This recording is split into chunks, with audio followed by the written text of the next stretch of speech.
Listen, you hear that? That is the sound of silence.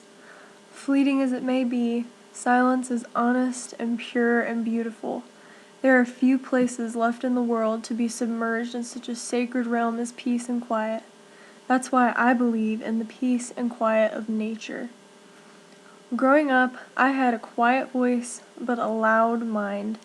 Always running in circles, begging to be heard, the voice in my head was a termite, eating away at my foundation and my core. There was so much noise inside of me, yet I could find little escape. My escape was found by my dad. My dad should have been Lewis or Clark in a past life, the way he's always on the run, seeking new territory.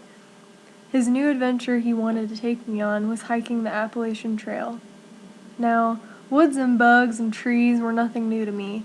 I had always played in the woods in our backyard, but that was different. There were too many boys and noises.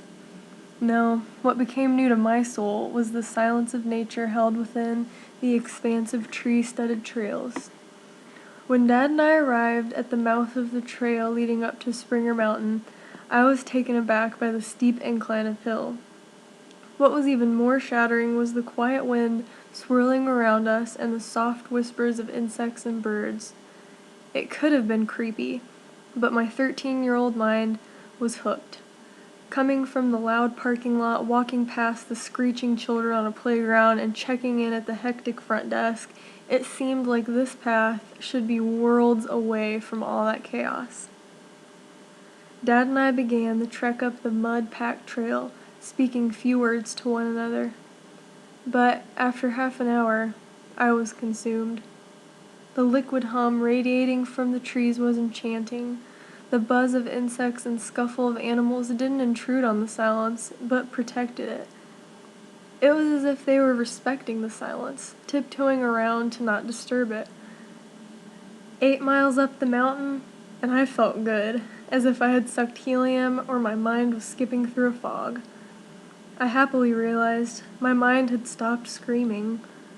Nature put the brakes on the termites and noise in my head. I could have cried. That night we set up a pitiful excuse for a tent, made a warming fire, and sat under the cold sky on top of the first mountain of the Appalachian. I sat thinking of silence and what it brings. It brought me peace and clarity. It brought me joy and contentedness. It brought me awareness and open-minded acknowledgement, both of which I still carry with me today.